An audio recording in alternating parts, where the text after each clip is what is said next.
Assalamualaikum semua dan selamat sejahtera. Bertemu kita sekali lagi untuk kelas biologi bersama Cikgu Wan. Jadi macam mana hari ini semua? Harapnya semua sihat, okey? Jadi sebelum kita mulakan kelas, Cikgu Wan nak jadi penglipur lara ya. Sekejap saja, boleh ya semua? Okey. Alkisahnya begini. Okey. Ini Ali. Okey. Ali ditugaskan untuk mengambil sampel air di kolam. Kenapa Ali nak kena ambil sampel air kat kolam? Masihkah kau ingat? Ingat tak lagi kawan-kawan? Kita ketika di tingkatan 4 ada satu eksperimen perlu dijalankan untuk mengkaji proses organisma unisel. Jadi Ali perlu mengambil sampel untuk membuat eksperimen tersebut. Ingat tak tentang paramecium spesies dan amoeba spesies? Jadi ceritanya Ali pun ambillah sampel air ni dan menggunakan botol plastik. Jadi setelah selesai mengambil sampel, apa jadi kat Ali? Ali dia ambil terus satu plastik bag ni. Dan plastik tu berisi roti.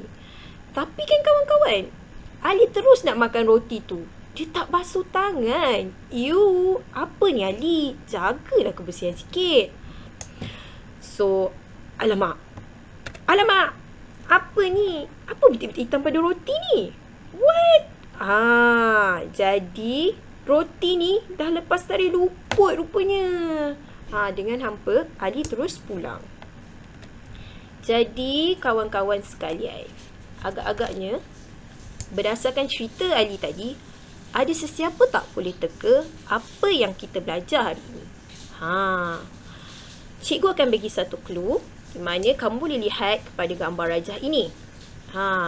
Berdasarkan gambar rajah ini, agak-agak apa? Kita boleh lihat ada apa? Kita ada pokok, kita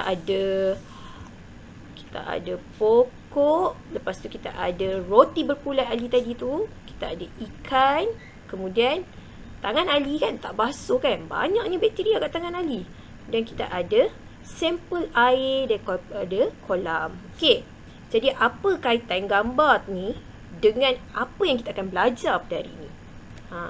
Jadi melihat kepada standard kandungan pembelajaran kita, okey, hari ini kita akan belajar untuk memerihalkan ciri-ciri organisma dalam setiap alam. Ini ialah 6 alam organisma animalia. Dari cerita Ali tadi ialah ikan, kita ada pokok sebagai plantae, kemudian kita ada roti berkulat sebagai fungi, kemudian sampel air iaitu protista, dan tangan Ali yang tidak dibasuh penuh dengan bakteria adalah untuk archaebacteria dan juga eubacteria. Okey. Sekarang, cikgu akan terangkan tentang archaebacteria dan apakah ciri-ciri utamanya. Pertama sekali, anda perlu tahu bahawa archaebacteria adalah sejenis bakteria purba yang wujud lebih daripada 250 tahun juta lamanya. Jadi ciri utamanya ialah ia sejenis unisel dan prokaryotik. Prokaryotik kerana tak ada membran nukleus dan tidak ada organ bersalur membran. Ia juga mempunyai dinding sel. Jadi archaebacteria ialah sejenis organisma yang autotrof, iaitu boleh buat makanan sendiri, dan juga heterotrof, boleh dapatkan makanan daripada organisma lain. Ciri penting mesti kena ingat ialah extremophile kerana ia hidup di persekitaran yang bersuhu tinggi, kadar garam tinggi dan juga anaerobik ataupun tidak ada oksigen.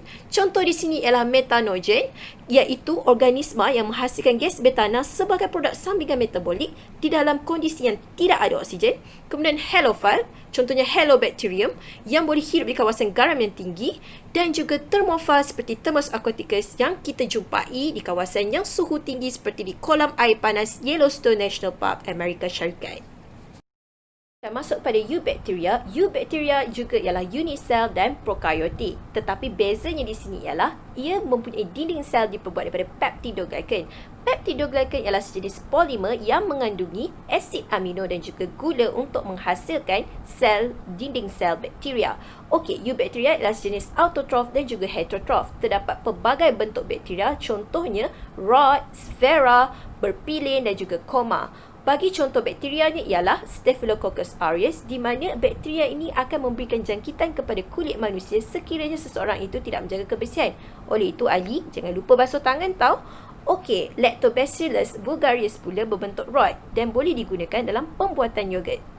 Manakala Vibrio cholera ialah sejenis bakteria yang menyebabkan seseorang itu mengalami jangkitan mendapat penyakit taun ataupun kolera, di mana seseorang itu akan dehidrasi yang teruk yang boleh membawa kepada kematian. Protista ialah sejenis organisma yang eukariotik kerana ianya mempunyai membran nukleus dan juga organel bersalut membran, berbeza dengan prokariotik ya. Jadi protista terdiri daripada organisma yang unisel ataupun multisel, tetapi kebanyakannya ialah unisel. Ia juga ialah autotrof dan juga heterotrof. Jadi protista mempunyai sel ringkas yang tidak ada tisu khusus. Dua jenis yang kalau kita masih ingat dalam tingkatan 4 kita belajar protozoa dan ciri-cirinya untuk amoeba spesies dan juga paramecium spesies. Manakala alga pula ialah Chlamydomonas spesies dan juga Spirogera spesies. Fungi ialah eukariotik, terdiri daripada unisel ataupun multisel, tetapi kebanyakannya ialah multisel. Menariknya tentang fungi ini ialah fungi mempunyai dinding sel yang terdiri daripada chitin. Jadi sel badannya terdiri daripada jaringan hifa yang membentuk mycelium. Okey, fungi ialah sejenis organisma heterotrof yang bertindak sebagai parasit, iaitu mengambil nutrisi daripada organisma lain, ataupun saprofit mengambil nutrisi daripada organisma yang telah pun mati. Okey, contohnya hifa ni menyerap nutrien daripada cirim reput. Okey, apakah contoh fungi? Kita boleh lihat mucus species ataupun roti berkulit ali tadi, cendawan dan juga yeast. Plantae ialah sejenis organisma eukariotik yang mempunyai nukleus, sel dinding berselulosa, membran plasma, mitokondria, vacuole, chloroplast dan juga organel lain. Okey, ia sejenis multisel. Pernah lihat tak pokok bergerak? Tak pernah kan? Jadi ia tidak bergerak. Dan mempunyai klorofil. Klorofil ialah pigmen yang memberikan warna hijau kepada tumbuhan. Jadi plantae ialah sejenis autotrof yang boleh membuat makanan sendiri melalui proses fotosintesis. Contohnya ialah tumbuhan berbunga seperti bunga matahari yang sinar ini, yang cantik bersinar ini. Kemudian kita ada pokok conifer dan juga paku pakis. Akhir sekali ialah animalia. Semestinya animalia ialah eukariotik kerana mempunyai nukleus dan membran bersalut organel. Jadi ianya ialah multisel, boleh bergerak dan tak ada klorofil. Jadi ia tiada dinding sel dan tiada kloroplast, bermakna ia ialah organisma yang heterotrof. Okey. Contohnya ialah kita boleh lihat di sini haiwan mamalia seperti panda, amfibia seperti katak, invertebrata seperti obo-obo, ikan dan sebagainya. Dengar tak lagu ni? Rasa macam kat kedai kopi kan? Okey, macam ni lah. Apa kata kita bayangkan kita sekarang ni ada di Starbucks. Kita nak buat satu aktiviti iaitu perbincangan kedai kopi. Boleh? Cikgu nak kamu bahagikan diri kepada 2 kumpulan sahaja ya. Okey, satu kumpulan akan mendapat tajuk iaitu Archaebacteria dan satu lagi akan mendapat tajuk fungi. Jadi cikgu akan bagi 2 artikel kepada setiap kumpulan. Okey, maksudnya satu kumpulan akan dapat satu artikel ya. Jadi, dari segi artikel itu kamu perlu bincangkan ciri-ciri utama yang terdapat pada organisma tersebut. Okey, setiap orang akan dibekalkan sehelai A4 paper di mana kamu perlu melipatnya sebagai 2 bahagian seperti ini, okey. Dan setiap kumpulan perlu menulis tajuk Archaebacteria dan juga fungi. Jadi, di akhir perbincangan kedai kopi, cikgu nak wakil daripada setiap kumpulan untuk membentangkan hasil perbincangan tadi supaya kawan kumpulan lain akan menulis nota daripada pembentangan kamu. Boleh? Faham ya? Clear semua? Okey, jom kita mulakan perbincangan kedai kopi kita. Terima kasih semua kerana memberikan kerjasama yang sangat baik dalam perbincangan kedai kopi kita tadi. Jadi, akhir kata, cikgu nak simpulkan bahawa pembelajaran kita pada hari ini ialah memerihalkan ciri-ciri utama dalam 6 alam. Iaitu, mesti ingat Archaebacteria ialah sejenis organisma yang extremophile. Kemudian Eubacteria, bezanya ialah ia mempunyai dinding sel yang diperbuat daripada peptidoglycan. Protista ialah eukariotik.